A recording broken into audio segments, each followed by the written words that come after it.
Hello students, कैसे हैं आप लोग। हम कर रहे हैं गुड्स एंड सर्विस टैक्स यानी कि जीएसटी बिजनेस स्टडी के अंदर से हम कर रहे हैं और 12th की बीएसटी का बिजनेस स्टडी का ये चैप्टर नंबर 15 यानी कि लास्ट चैप्टर है। और अभी तक हमने जीएसटी के ऊपर 2 लेक्चर अपलोड कर दिए हैं, यानी कि हमने 2 लेक्चर कर लिए हैं जहां पर हमने जीएसटी के बारे में बहुत कुछ किया। अगर आपने वो लेक्चर्स नहीं देखे हैं तो इस वीडियो के नीचे डिस्क्रिप्शन बॉक्स में आपको मिल जाएंगे। इसके अलावा दोस्तों आज कुछ खास ये कि एक तो हमारा जीएसटी चैप्टर कंप्लीट हो जाएगा। इससे भी खास बात ये कि इसके साथ ही 12th क्लास की बिजनेस स्टडी के जो प्लेलिस्ट हमारी चल रही थी, जो हमारे लेक्चर्स चल रहे थे, वो भी कंप्लीट हो जाएंगे। यानी कि 12th की बीएसटी पूरी तरीके से कंप्लीट हो जाएगी। अगर आपको चैप्टर फर्स्ट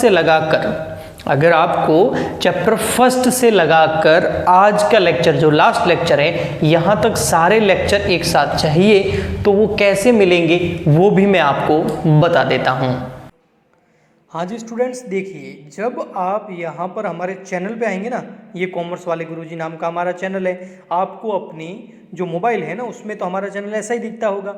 अब आपको यहाँ पर जाना है, देखिए ऊपर होम, वीडियोस और प्लेलिस्ट दिखिए आपको, बिल्कुल आपको वहाँ प्लेलिस्ट पे क्लिक करना है। जैसे आप प्लेलिस्ट पे क्लिक करेंगे ना, आपको देखो सबसे पहले मिल जाएगा RBSC class 12 business study in Hindi complete. इस पे क्लिक करेंगे ना तो आपको पूरे के पूरे 37 जो भी बिजनेस स्टडी पूरे के पूरे लेक्चर मिल जाएंगे, एक से लगाकर, वो भी सीरीज से, लाइन से। आपको lecture first, lecture second, third, fourth, fifth ऐसे करके जितने भी लेक्चर है बीएसटी के वो आपको सारे यहाँ पर लाइन वाइज मिल जाएंगे। तो आपको कुछ ढूंढने की ज़रूरत नहीं है। मेरे पास काफ़ी कमेंट आए थे कि इनको जो है कैसे करें, तो ये ऐसे मिलेंगे आपको, ठीक है। इसके अलावा आप एक और काम कर सकते हो, ये भी नहीं कर सकते तो आप ऊपर यूट्यूब के सर्च बॉक्स में जाइए और यहाँ पर जाके आप सीधे इतना लिखिए बिजनेस स्टडी। देखो क्या लिखना है, बिजनेस स्टडी क्लास 12 इन हिंदी कंप्लीट सिलेबस, है ना। बिजनेस स्टडी इन हिंदी इतना भी लिख देंगे ना, हिंदी, और फिर लिखना है कंप्लीट सिलेबस, ठीक है। ये देखो आ गया। इस पर आप क्लिक करेंगे ना तो भी हमारा आ जाएगा। देखो ये मेरा फोटो आ गया ना, ये देखिए RBSC class 12 business study in Hindi complete syllabus, और इस पर क्लिक करेंगे तो आपके सामने ये सारे वीडियो आ जाएंगे। पता चल गया आपको, ठीक है। और इसके अलावा एक और काम कर सकते हैं आप, देखिए यहाँ हमारे चैनल जब ये तो मेरे अपने यहाँ पर दिख रहा है क्योंकि यहाँ पर तो मैं लॉगिन हुआ हूँ मेरे खुद के चैनल के अंदर। आपको ऐसा दिखेगा कुछ, फिर आपको यहाँ क्या करना है, कम्युनिटी पे जाना है। देखो ये कम्युनिटी, प्लेलिस्ट के बाद कम्युनिटी दिख रही है। यहाँ पर जो है जो भी लेक्चर मैं डालता हूँ ना उसके यहाँ पर इमेजेस, बोर्ड पे क्या लिखा है ना वो इमेजेस आपको यहाँ मिलेगी कम्युनिटीज पर, ओके। तो आपने जान लिया कि बीएसटी के लेक्चर कैसे देखने हैं। आइए आज के लेक्चर को कंप्लीट करते हैं और इसके साथ ही हमारी बिजनेस स्टडी और जीएसटी का चैप्टर भी कंप्लीट हो जाएगा। तो आज के लेक्चर के अंदर हम जीएसटी के अंदर करने वाले हैं एक तो एडमिनिस्ट्रेटिव स्ट्रक्चर ऑफ जीएसटी, यानी कि जीएसटी का प्रशासनिक ढांचा, यानी कि गवर्नमेंट जो है, गवर्नमेंट ने क्या स्ट्रक्चर बना रखा है जीएसटी को लेकर। स्ट्रक्चर का मीन्स है प्रशासन कैसे करेंगे, उसका एडमिनिस्ट्रेशन कैसे करेंगे, है ना। तो 2 तरह के जीएसटी, एक्चुअल में 3 तरह के जीएसटी, एक सीजीएसटी, एक आईजीएसटी और एक एसजीएसटी, जैसा मैंने आपको बताया था। तो आपको पता है फर्स्ट लेक्चर में आपने देखा था, अगर नहीं देखा है तो पहले वो देखें, ज़रूर देखें, तभी ये सब कुछ समझ में आएगा, आज का लेक्चर समझ में आएगा। तो एक तो था अपना सीजीएसटी की फुल फॉर्म क्या थी, central goods and service tax. और आईजीएसटी की फुल फॉर्म क्या थी, याद है ना, interstate goods and service tax. तो ये 2 थे एक तो, और एक था अपने एसजीएसटी की full form state goods and service tax, है ना। तो सीजीएसटी जो है और आईजीएसटी जो है, इससे रिलेटेड जितने भी काम हैं, ध्यान से सुनिएगा, सीजीएसटी और आईजीएसटी इन दोनों से रिलेटेड जितने भी काम हैं वो सब करेगी। कौन करेगी? किसके अंडर में होंगे? सेंट्रल गवर्नमेंट के अंडर में, यानी कि हमारी केंद्रीय सरकार के अंडर में। केंद्रीय सरकार के अंडर में कौन सा डिपार्टमेंट काम करेगा? तो उस डिपार्टमेंट का नाम है central goods and service tax department. ये उस डिपार्टमेंट का नाम है।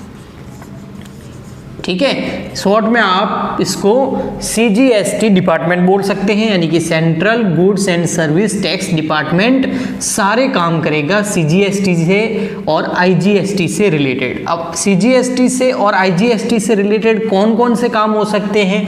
तो इससे काम हो सकते हैं कि भाई आप टैक्स की वसूली का काम हो सकता है, जैसे फॉर एग्जांपल रिफंड का काम हो गया। ठीक है, एक होता है जैसे सर्च और सीजर का रेट वेट लगानी हो, है ना, वो काम हो गया। तलाशी वगैरह लेने का काम हो गया, है ना, जांच पड़ताल करने का काम हो गया। तो वो अगर CGST और IGST से रिलेटेड है, यानी कि CGST central goods and service tax, IGST interstate goods and service tax, इससे रिलेटेड वर्क है, तो वो कौन सा डिपार्टमेंट करेगा? Central goods and service tax department, जो कि केंद्रीय सरकार के अंतर्गत आता है, वो इससे रिलेटेड सारे कार्य करेगा। अब आ जाते हैं SGST से रिलेटेड। SGST से रिलेटेड सारे काम करेगी स्टेट गवर्नमेंट। कौन करेगी? स्टेट गवर्नमेंट, सारे काम वही करेगी। इसका अंदर डिपार्टमेंट कौन सा आएगा? इसके अंदर डिपार्टमेंट आएगा state government goods and service tax department. ठीक है, वो इसके अंदर आएगा। State government goods and service tax department बनाया गया है स्टेट गवर्नमेंट के अंदर। वो SGST से रिलेटेड सारे वर्क, सारे काम करेगी। कौन कौन से काम कर सकती है? वही खूब सारे काम है, जैसे टैक्स वसूली का काम, टैक्स के रिफंड का काम, है ना, तलाशी का काम, सर्च एंड सीजर का काम, पेनल्टी का काम, सारे काम ये करेगा। किससे रिलेटेड? SGST से रिलेटेड। सर स्टेट गवर्नमेंट कौन सी? अगर राजस्थान, अब जैसे ये डिपार्टमेंट है ना, तो ये राजस्थान में कौन सा डिपार्टमेंट होगा? Rajasthan government goods and service tax department. ठीक, गुजरात में कौन सा होगा? Gujarat government goods and service tax department. Haryana में कौन सा होगा? Haryana goods and service tax department. Punjab में कौन सा होगा? Punjab government goods and service tax department. आगे समझ में? तो जिस स्टेट का वो डिपार्टमेंट होगा, जो स्टेट होगा, वो अपने अंडर में एक डिपार्टमेंट बनाएगा जो SGST से रिलेटेड सारे काम करेगा। SGST का मतलब होता है जब सेल परचेज एक स्टेट के अंदर होती है तो उसके ऊपर SGST लगता है, और उसको वसूली का काम कौन करती है? State government. तो स्टेट गवर्नमेंट ने अपना डिपार्टमेंट बना दिया। और IGST और CGST से वसूली का काम कौन करती है? ये कब लगता है? ये लगता तो इंदर स्टेट और आउट स्टेट भी लग सकता है, लेकिन ये किसका होता है? ये पैसा किसके पास जाता है? सेंट्रल गवर्नमेंट के पास। इसलिए सेंट्रल गवर्नमेंट इससे रिलेटेड सारे वर्क करेगी। तो ये एडमिनिस्ट्रेटिव स्ट्रक्चर था GST का, प्रशासनिक ढांचा।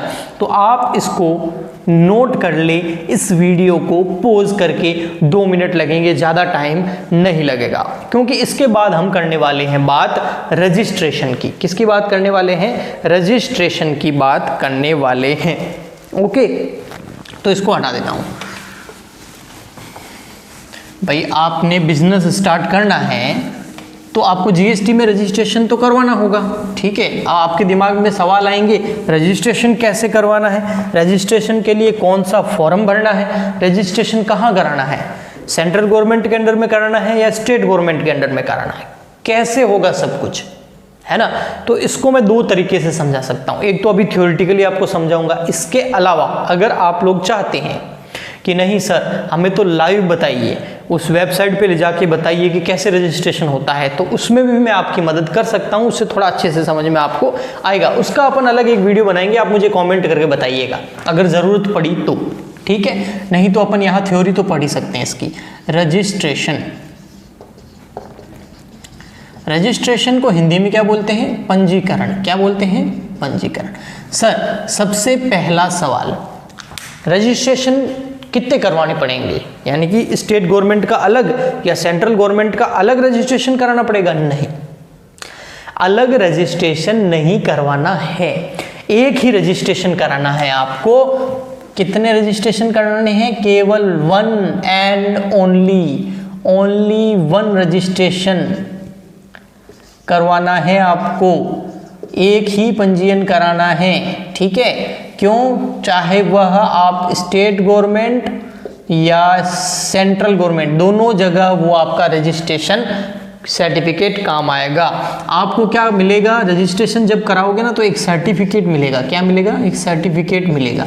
उसके ऊपर लिखे होंगे टिन नंबर। क्या लिखे होंगे? जीएसटी टिन बोलते हैं। क्या बोलते हैं उसको? GST tin. वो जीएसटी टिन नंबर आपको मिलेंगे जो कि 15 अंकों की संख्या होती है, ठीक है, वो मिल जाएगी आपको। वो जीएसटी टिन आपको मिल जाएंगे। जीएसटी टिन क्या होते हैं? जीएसटी सर्टिफिकेट नंबर होते हैं, और उस नंबर को आपको जो आप सेल का बिल इशू करोगे ना उसके ऊपर आपको लिखने पड़ेंगे। और जब आप गवर्नमेंट को बताओगे ना कि हमारी इतनी सेल हुई, हमारी इतनी परचेज हुई, याद है सेकंड लेक्चर के अंदर बताया था मैंने, क्या बताया था? Output tax minus input tax. तो आउटपुट इनपुट टैक्स का आपको रिटर्न भरना पड़ेगा, गवर्नमेंट को एक बताना पड़ेगा फॉर्म भर के, उसके अंदर ये जीएसटी टिन काम आएंगे। इसके अलावा आपको गवर्नमेंट की वेबसाइट पे रजिस्ट्रेशन कराना पड़ेगा, वहां पर जीएसटी टिन काम आएंगे। तो हर जगह आपके ये नंबर काम आएंगे, और ये नंबर कब मिलेंगे? जब आप रजिस्ट्रेशन कराओगे तब। आइए जानते हैं दोस्तों रजिस्ट्रेशन कैसे करवाना है। तो सबसे पहले आपको जाना पड़ेगा जीएसटी पोर्टल पर। जीएसटी पोर्टल पर, जीएसटी पोर्टल क्या है? जीएसटी पोर्टल है जीएसटी की वेबसाइट। एक वेबसाइट है, आप लिखोगे ना जीएसटी पोर्टल गूगल पर तो जीएसटी की वेबसाइट आ जाएगी, उस पर क्लिक कर देना। आप www.gst.in लिखोगे तो भी आ जाएगी, ओके। तो ये जीएसटी पोर्टल पे जाएंगे। यहाँ जीएसटी पोर्टल पे जाने के बाद में आपको वहाँ पर ऑप्शन मिलेंगे न्यू रजिस्ट्रेशन का। क्या ऑप्शन मिलेगा? न्यू रजिस्ट्रेशन, है ना। न्यू रजिस्ट्रेशन मतलब नया पंजीयन, ओके। आपको वहाँ ये ऑप्शन मिलेगा न्यू रजिस्ट्रेशन। आपको इस पर क्लिक करना है, फिर आपको अपने मोबाइल नंबर डालने पड़ेंगे, ठीक है। फिर आप मोबाइल नंबर पे आपके क्या आएगा? ओटीपी, आप जानते हैं ना ये सब। फिर आपको वहाँ ओटीपी डालना पड़ेगा। जैसे ही ओटीपी डालेंगे आगे वाले ऑप्शन खुलने लग जाएंगे। फिर आपको अपना एक फोटो अपलोड करना पड़ेगा। आप कौन? अगर आप प्रोप्राइटर हैं, प्रोप्राइटर का मतलब क्या हो गया? प्रोप्राइटर का मतलब हिंदी में क्या बोलते हैं प्रोप्राइटर को? बोलिए। प्रोप्राइटर मतलब एकल व्यापारी, याद है? हाँ, अगर आप एकल व्यापारी है तो आपका फोटो, अगर आप पार्टनर हैं, साझेदारी फर्म है तो साझेदार के फोटो, और अगर आपकी कंपनी है तो एमडी मैनेजिंग डायरेक्टर की फोटो, है ना, जो भी है उसकी एक फोटो लगेगी, ठीक है। और उसके साथ में लगेगा आपका सबसे एड्रेस प्रूफ। आपको एड्रेस प्रूफ लगाना पड़ेगा कहाँ का? वर्क प्लेस का, है ना। अब एड्रेस प्रूफ क्या हो सकता है? जैसे अगर आपने किराए पे ले रखी है, आपने दुकान किस पे ले रखी है? किराए पे, तो आपको किरायानामा, रेंटल है ना, तो क्या रेंट एग्रीमेंट आपको लगाना पड़ेगा, किरायानामा, ठीक है। और अगर आपकी खुद की है ना, आप मालिक हैं उसकी, आपने किराए पे वो फैक्ट्री या दुकान नहीं ले रखी है, तो आपका मालिकाना हक संबंधी कागजात, है ना, उसके पेपर आपको दिखाने पड़ेंगे। यहाँ पर उसकी फ़ोटो अपलोड करनी पड़ेगी। इसके अलावा आपको अपलोड करना पड़ेगा, अगर आपकी पार्टनरशिप फर्म है, क्या है आपकी? पार्टनरशिप फर्म, तो आपको पार्टनरशिप डीड, याद है, साझेदारी सल्लेख, उसकी फ़ोटो यहाँ पर डालनी पड़ेगी। और आपकी अगर कंपनी है तो आपको कुछ नहीं करना है, MCA 21 नाम का एक ऑनलाइन रजिस्ट्रेशन होता है, वो कराना पड़ेगा। और 6 नंबर, इसके अलावा आपको बैंक स्टेटमेंट की फ़ोटो भी आपको अपलोड करनी पड़ेगी। आधार कार्ड तो है ही, आपको पता ही है ना, आधार कार्ड वो आपकी आइडेंटिटी हो गई, आधार कार्ड, ठीक है। बिजनेस है तो उद्योग आधार, ठीक है। ये सब चीज़ें आपको जो है वहाँ पर, इसके अलावा छोटी मोटी चीज़ें कुछ और होगी, मेन यही है। ये सब आपको अटैच करनी पड़ेगी जब आप न्यू रजिस्ट्रेशन का एक फॉर्म आएगा, उस फॉर्म को आपको फिल करना पड़ेगा, है ना, स्टेप बाय स्टेप फॉर्म आएगा, है ना। कभी मौका मिलेगा तो मैं आपको ज़रूर बताऊंगा। आपके लिए बहुत सरप्राइज एक मैं कुछ कर रहा हूँ काम, अगर वो हो गया ना तो आपको बहुत मज़ा आने वाला है। ठीक है, क्योंकि आपको पढ़ने में मजा आने वाला है, कहने का मतलब, ठीक है। तो अपने मतलब फैसिलिटी बढ़ जाएगी अपने लिए, तो ये सब आपको अटैच करने पड़ेंगे। तो एग्जाम में पता है क्वेश्चन क्या आता है, एग्जाम में क्वेश्चन ये आता है कि जीएसटी के लिए किसके लिए, जीएसटी के लिए जब नया पंजीकरण कराते हैं तो कौन से डॉक्यूमेंट साथ में अटैच करने पड़ते हैं, यानी कि कौन से दस्तावेज साथ में लगाने पड़ते हैं। तो वो ये है, देखो 3rd 4th 5th 6th 7th, ये ना, ये डॉक्यूमेंट आपको साथ में अटैच करने पड़ेंगे। ओके, तो दोस्तों आप ये भी पोज करके लिख सकते हो और उसके बाद में आपको जीएसटी टिन मिल जाएगा, तो इसको भी आप लिख सकते हो। वीडियो को पोज करके मैं अभी हटा रहा हूँ, कुछ टाइम बाद में आपको ये सब पोज वोज करना नहीं पड़ेगा, आपके लिए मैं फैसिलिटी लेके आऊँगा और सीधा ही आपको ये सब कुछ अपने मोबाइल पे मिल जाएगा, आपको कुछ भी करने की ज़रूरत नहीं पड़ेगी, सब कुछ फैसिलिटी मिलेगी। बस आप एक ही काम करें, इन वीडियोस को ज़्यादा से ज़्यादा शेयर करें, चैनल्स को सब्सक्राइब करें, अपने दोस्तों को, कॉमर्स वाले जितने भी स्टूडेंट हैं ना कॉमर्स के, उन सब तक अपना चैनल पहुँच जाना चाहिए, ताकि आने वाले टाइम में उनको भी बेनिफिट मिले, अपना चैनल ग्रो करें। आप नहीं चाहते कि अपना चैनल ग्रो करें, मैं तो चाहता हूं, मुझे पता है आप भी चाहते होंगे, ठीक है। रजिस्ट्रेशन के बाद में फिर आते हैं, आपको हिंदी में तो बोलते हैं इसको कर विवरणियां, क्या बोलते हैं, कर विवरणियां। सर ये क्या होती है कर विवरणियां, इंग्लिश में ठीक नाम है इसका, कर का मतलब टैक्स होता है ना, टैक्स रिटर्न्स, रिटर्न फाइल करने पड़ते हैं इनको गवर्नमेंट को क्या जमा कराना पड़ता है, टैक्स, है ना, तो टैक्स रिटर्न्स हैं इनके, है ना।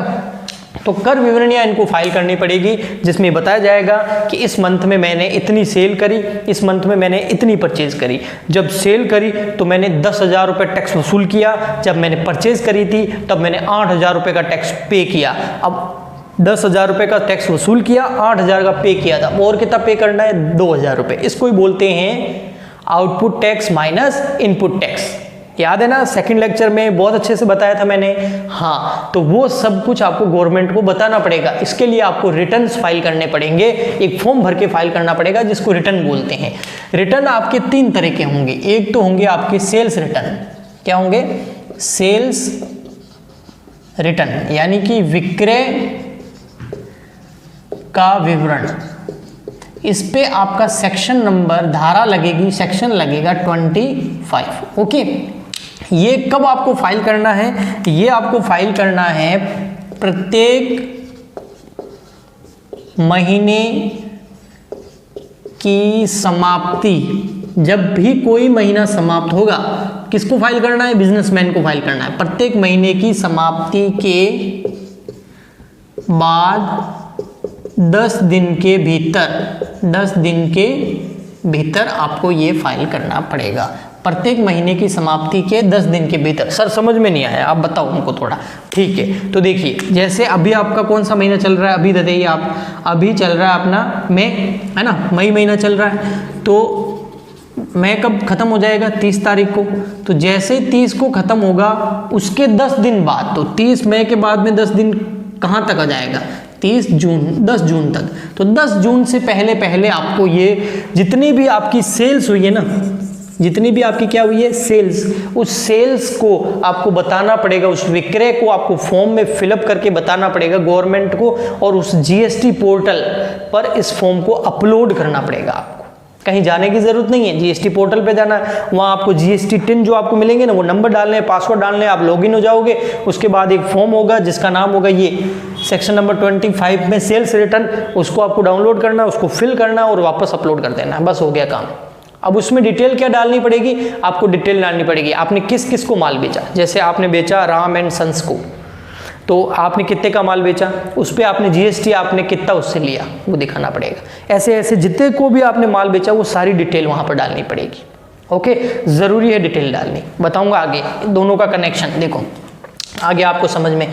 फिर है अपना सेकंड, सेल्स रिटर्न के बाद में फिर आपको अपलोड करना पड़ेगा परचेज। ये हर महीने करना आपको, है ना। मई का जैसे 10 जून को करोगे, जून के बाद क्या आ जाएगा, जुलाई, तो 10 जुलाई को जुलाई का, 10 अगस्त को अगस्त का, आगे 10 तारीख को, ऐसे चलता रहेगा, ठीक है।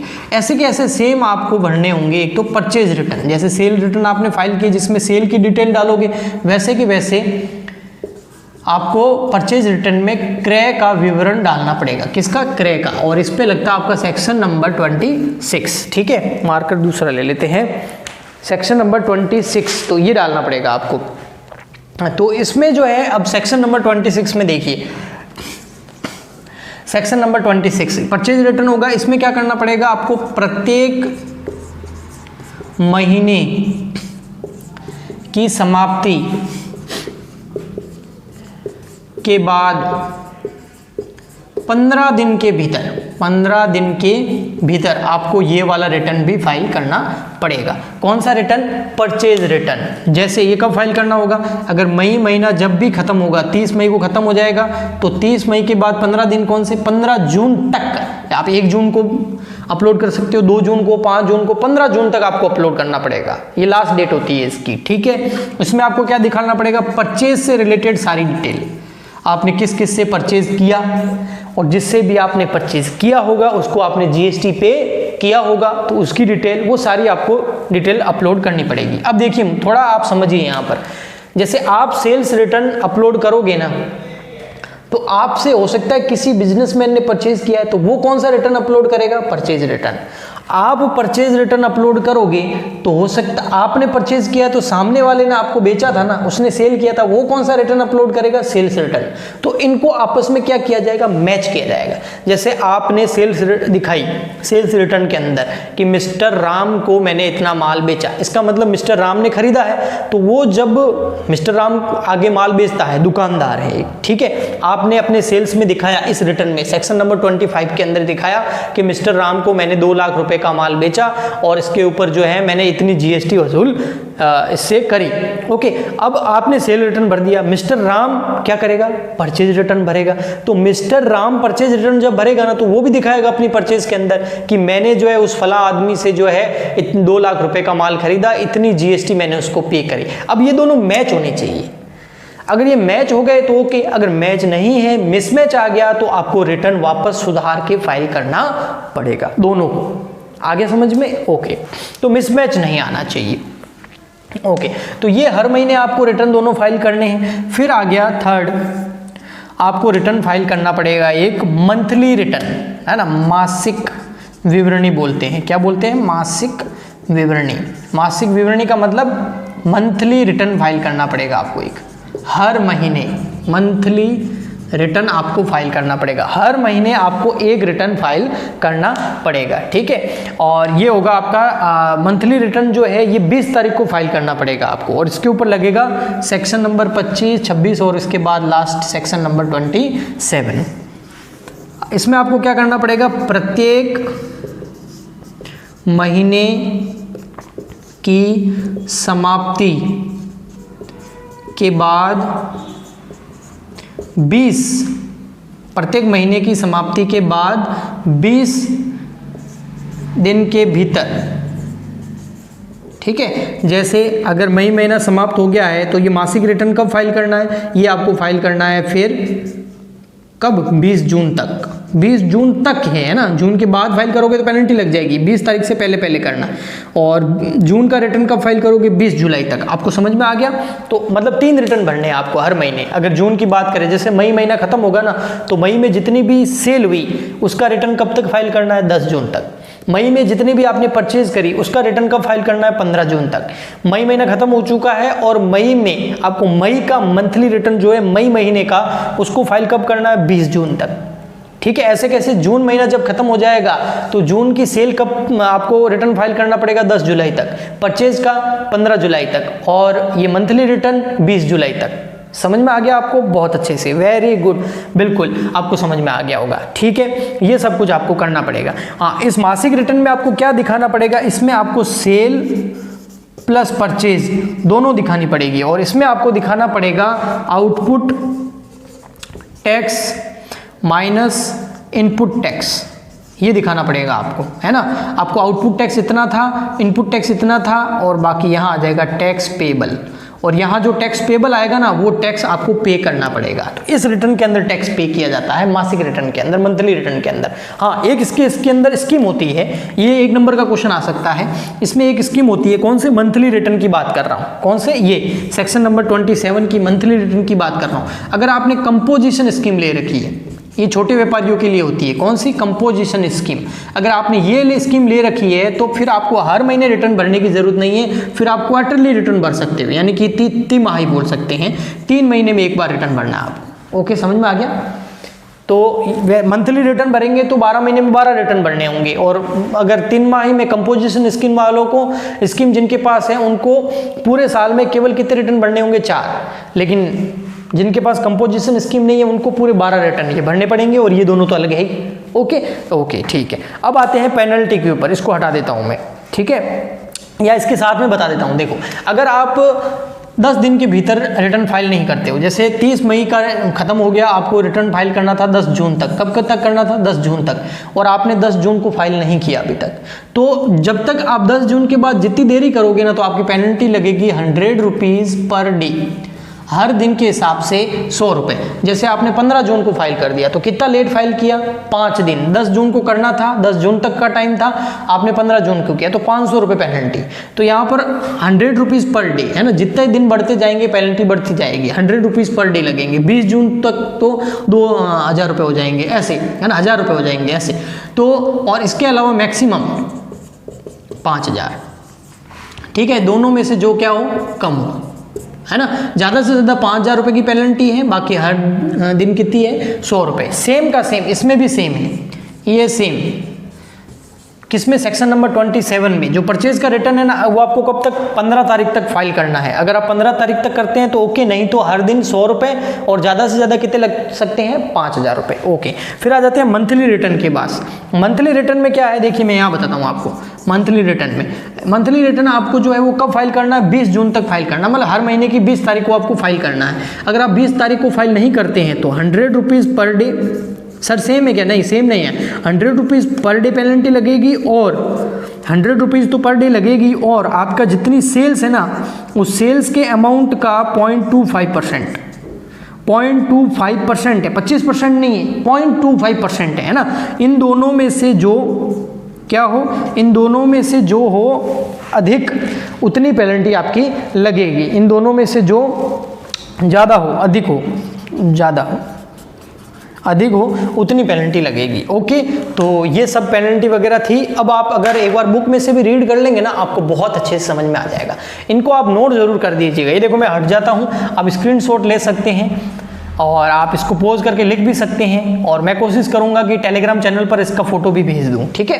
तो ये था हमारा जीएसटी चैप्टर कंप्लीट, ठीक है। इसके अलावा बिल्कुल सही बात, बिजनेस स्टडी भी हमारी कंप्लीट हो गई, जो हमने हिंदी में करी थी, है ना। 12th business study in Hindi, ये भी हमारी कंप्लीट हो गई।